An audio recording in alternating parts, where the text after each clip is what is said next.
Ah, vous êtes bien sur les routes de l'été, sur Sud Radio, vous nous écoutez tranquillement, soit en train de faire du sport, en buvant un café, sur votre terrasse, dans un canapé, ou peut-être en ayant repris le travail, ou en allant au travail. Vous avez bien raison, car ce matin, on va parler beaucoup de choses, d'ânes, de grottes féeriques, de truites, de randonnées, de romanité, mais aussi d'immobilier, Audrey. Et oui, et ce matin, on vous pose cette question sur le compte Twitter de Sud Radio.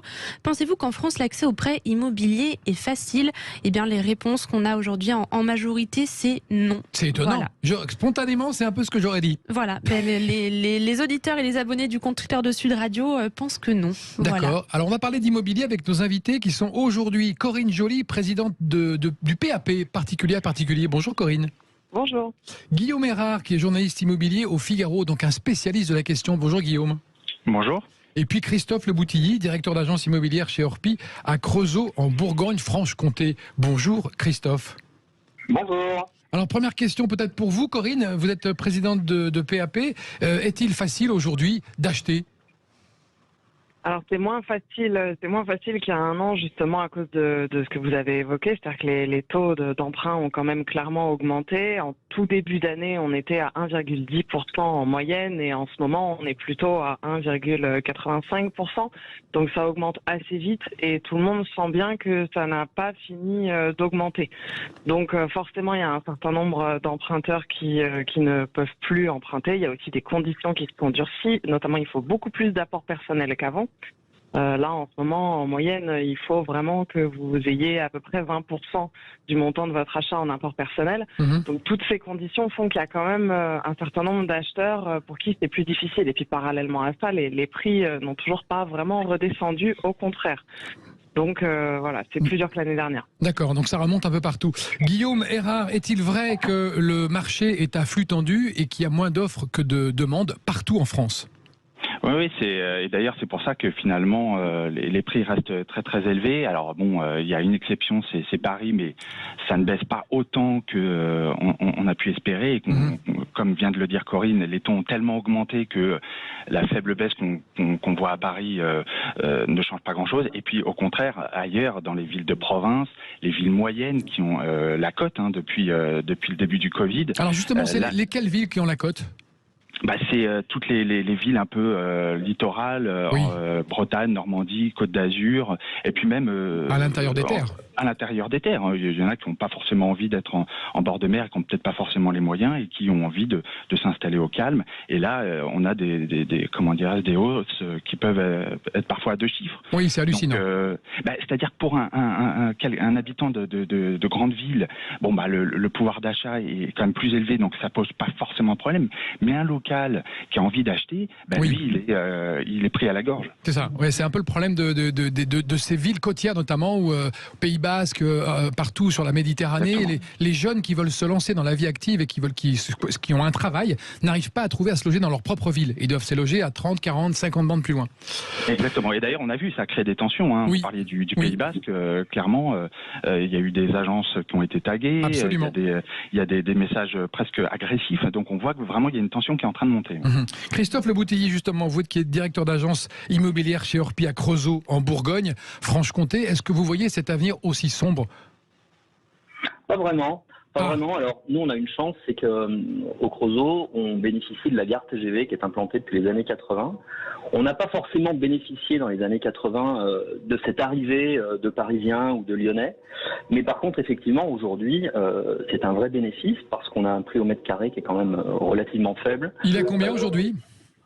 Au Creusot, on peut s'offrir une jolie maison entre 1500 et 2500 euros du mètre carré. Vous avez une très très belle maison. Donc très abordable. Voilà. C'est très abordable. Ce qu'on a vécu depuis le Covid, c'est beaucoup de migration de Lyonnais. Alors souvent des Lyonnais qui avaient déjà un pied au Creusot, soit par le travail, soit par la famille. Voilà. Et qui connaissaient le Creusot, qui du coup sont venus s'installer. Alors pour plein de raisons, je pense que c'est multifactoriel. Le Covid a joué beaucoup, le fait que les gens aient envie de verdure. Le prix, aujourd'hui, s'offrir un appartement, une maison en région lyonnaise, c'est pas si simple que ça. Quand vous arrivez au Creusot, vous divisez par 3, par 4 votre prix d'acquisition, souvent d'ailleurs pour une maison au lieu d'un appartement. Et puis je pense que l'évolution du télétravail a aussi beaucoup participé, puisque parmi nos acheteurs, on a encore beaucoup de gens qui ont gardé leur travail, soit à Paris, soit en région parisienne, et qui font le trajet 1 à 2 fois par semaine. Guillaume Erard, journaliste immobilier au Figaro, est-il vrai que de plus en plus de demandes de prêt sont refusées? Oui, tout à fait. Ça, c'est une vraie tendance des banques, et pourquoi? Ouais. Il y a un sondage qui a été publié récemment et qui me dit qu'il y a 45% des courtiers qui affirment que 20 à 30% des dossiers ont été refusés. Alors il y a 2 explications. D'abord les exigences des banques, notamment sur le taux d'endettement qui ne doit pas être supérieur à 35% de vos revenus disponibles. Et la deuxième contrainte, c'est que vous ne pouvez pas emprunter sur plus de 25 ans. Donc ça a été mis en place il y a 2-3 ans. Il y a des nouvelles contraintes également qui sont en train un peu dans la danse, si je puis m'exprimer ainsi, c'est que on parlait de distance justement de gens qui sont obligés de prendre leur voiture pour aller au travail. Les banques scrutent de plus en plus la distance entre votre lieu de travail et votre futur logement, parce que forcément, ceux qui doivent prendre la voiture avec la hausse du carburant, même si c'est un peu baissé là ces derniers temps, forcément votre capacité d'emprunt est grevée. Et il y a un autre critère qui est regardé par les banques, c'est la performance énergétique de votre futur logement. On a beaucoup parlé de rénovation des logements, de passoires thermiques. Si jamais vous achetez une passoire thermique, il se peut que vous fassiez des travaux. Et donc du coup, forcément, ça va également grever votre capacité d'emprunt. Donc tout ça, c'est des critères qui sont regardés par les banques. Et puis il y a un autre mot dont on a beaucoup entendu parler ces derniers temps, c'est le taux d'usure. Oui, alors qu'est-ce que c'est que le taux d'usure? Définissez-nous ce taux d'usure. Voilà, alors en gros, pour faire simple, c'est le taux maximal au-delà duquel une banque ne peut pas vous prêter. D'accord. Si vous dépassez, c'est prévu par la loi, si vous dépassez ce taux, votre dossier est automatiquement refusé. Et il est à combien aujourd'hui? Alors actuellement, il est à 2,57%. Et comme le disait Corinne, on est, par exemple, prenons 25 ans, qui est à peu près la durée la plus fréquemment demandée par les ménages, on est à un taux qui avoisine les 2%. Mais ça, c'est un taux qui ne prend pas compte, tient compte de l'assurance et des frais. Donc si vous rajoutez l'assurance, vous savez, la fameuse assurance emprunteur, bien sûr, et si vous rajoutez les frais, notamment les frais de dossier, tout ça, tout compris, vous pouvez facilement atteindre, voire dépasser ce 2,57. Et donc, ce que nous disent les experts les courtiers, c'est qu'il y a de plus en plus de dossiers qui sont confrontés à ce dépassement de taux d'usure. Et qui, du coup, mais qui n'est pas tout à fait dans l'illégalité. Qui n'est pas tout à fait dans l'égalité, mais le problème, en fait, c'est assez paradoxal. C'est-à-dire que ce taux, à la base, il était censé protéger les emprunteurs contre les abus, entre guillemets, des banques de proposer des taux très élevés. Et en fait, finalement, on se rend compte qu'ils se retournent contre eux, parce que comme il n'est pas assez élevé, du coup, vous avez plein d'emprunteurs, et pas forcément des gens qui ne sont pas aisés. Hein. On voit beaucoup de cas de gens qui, parce que justement, ils dépassent ce taux, par exemple, je sais pas, ils ont une assurance très élevée, et du coup, leur dossier est refusé. Corinne Joly, vous qui êtes présidente de PAP, est-ce que vous observez que comme le marché est tendu et comme il y a beaucoup d'offres et peu de demandes, les prix vont, dans un horizon assez court, baisser à force de négociations? Peut-être qu'un propriétaire va se dire, s'il n'arrive pas à vendre, là je baisse un peu. Est-ce que ça va être ça un peu la règle? C'est difficile de faire une tendance nationale parce que les situations sont quand même très. Oui, ça dépend des régions en plus. Voilà, et là, la tendance qu'on observe, c'est que les prix stagnent, voire baissent légèrement, là où ils sont déjà très hauts. Donc, Guillaume a cité Paris, et effectivement, Paris est concerné, mais on peut voir le même phénomène, par exemple, à Lyon ou à Bordeaux, qui sont énormément montés. Donc là, on est plus presque sur une correction, en fait. C'est-à-dire que c'est la fin de la frénésie pour ces villes-là. Pour les très grandes métropoles qui sont déjà, pour Bordeaux ou Lyon, on est à plus de 5 000 euros du mètre carré. Et puis pour Paris, tout le monde le sait, on est à plus de 10 000. Donc là, il y a une correction. À l'inverse de ça, dans les endroits où les prix sont encore bien accessible. Donc on est, il y a un certain nombre de zones où on est à 1 500 € du mètre carré, et c'est ce qu'évoquait le monsieur Dorcy. Moi, je me souviens plus de son nom. Christophe Le Boutilly. Voilà, Christophe. Là, on est dans des zones qui sont plus accessibles et qui bénéficient d'un nouveau type d'acquéreurs, ce sont les télétravailleurs. Donc ces télétravailleurs qui arrivent, qui peuvent avoir un bon pouvoir d'achat parce qu'ils viennent de grandes villes, ceux-là, effectivement, peuvent continuer de tirer les prix à la hausse. Donc c'est pour ça que ces derniers temps, ce qu'on observe, c'est une augmentation des prix qui est plus forte en zone rurale, là où les prix sont bas, que dans les très grandes métropoles où les prix sont déjà montés. On observe la même chose, par exemple Marseille continue de progresser très fortement parce que ça a beau être une métropole, elle part plus bas que les autres. Et donc Marseille progresse beaucoup. Donc on a vraiment des situations très disparates. Et puis il faut pas non plus oublier dans l'équation l'impact très très fort et problématique du tourisme en ce moment, puisque c'est vraiment sur les zones touristiques que là il y a la plus forte tension justement entre ces deux marchés, le marché des locaux qui fixe les pouvoirs d'achat en fonction des niveaux de salaire locaux, etc. Et puis de l'autre, des touristes, des investisseurs qui vont faire de la location vacances, qui vont tirer les prix très haut. Ah oui. Je crois que c'est aussi un des drames du marché aussi. On va continuer à en parler tout à l'heure dans l'émission Les Routes de l'été tout à l'heure. On fait juste une petite pause et on se retrouve avec vous, nos chers amis auditeurs, et avec vous aussi, nos chers amis invités, pour parler de l'immobilier. À tout de suite. Et ce matin, vous êtes bien avec nous sur les questions d'été, parce que d'abord, on va vous emmener dans la région du Gard tout à l'heure pour l'explorer. Mais auparavant, nous parlons de questions d'actualité, de questions importantes pour nous tous. L'habitat, l'accession à la propriété et la question du jour, Audrey. Et oui, qu'on vous pose sur le compte Twitter de Sud Radio. Pensez-vous qu'en France, l'accès au prix immobilier est facile? Eh bien, vous êtes toujours en majorité à nous répondre non. Et ben voilà, Corinne Joly, vous êtes avec nous, vous êtes la présidente de Particulier à Particulier. Guillaume Erard, le journaliste immobilier au Figaro, spécialiste de la question. Et Christophe Le Boutilly, directeur d'agence immobilière chez Orpi, avait justement, Christophe, on a une question pour vous, question qui avait été soulevée par Corinne tout à l'heure. Est-ce que c'est un problème, le tourisme, la location Airbnb? Est-ce que ça grève un peu le marché? Parce qu'on ne trouve plus effectivement de biens à louer ou à acheter parce qu'ils sont loués pour les saisons.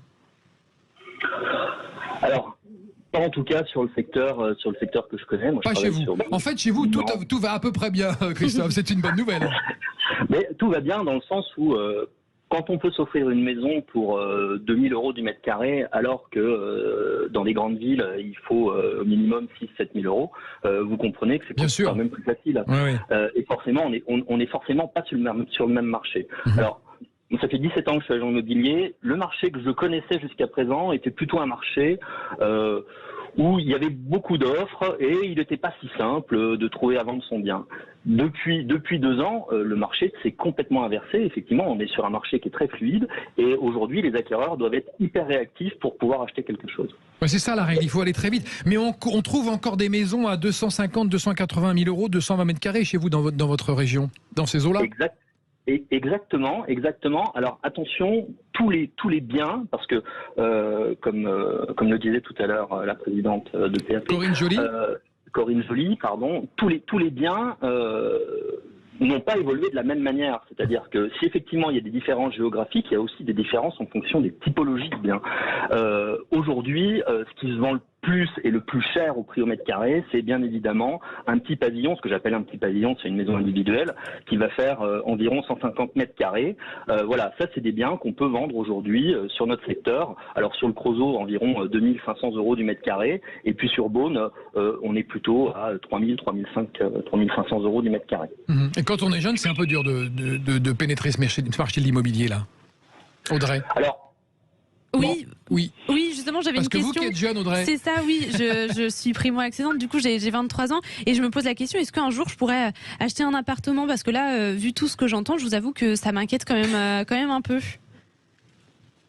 Christophe, c'est une question pour vous ou Corinne? Alors du coup, oui, non, je peux répondre. Moi, ce que j'ai envie de dire, c'est que, comme je le disais, tous les biens n'ont pas évolué de la même manière. Et il reste aujourd'hui sur le marché des biens qui n'ont pas été rénovés, qui ont été habités par leurs primo-accédants peut-être depuis 40 ans, des gens qui aujourd'hui ont 80 ans revendent leurs biens pour partir en maison de retraite. Et forcément, c'est des biens qui sont moins attrayants, la déco correspond pas à ce qu'on veut, la distribution correspond pas à ce qu'on veut.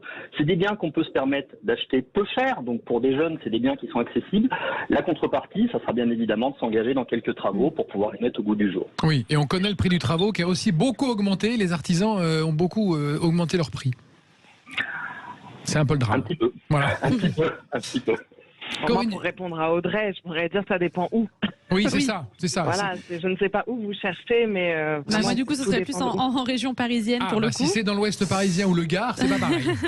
En région parisienne, il va falloir clairement s'éloigner de Paris. C'est encore possible, à mon sens, en grande couronne. Mais voilà, plus vous vous rapprochez de Paris et des transports de manière générale, plus c'est cher, c'est sûr. Donc, et c'est la difficulté effectivement des jeunes aujourd'hui, mais il n'y a pas que Paris qui est concerné. J'ai parlé tout à l'heure des zones touristiques.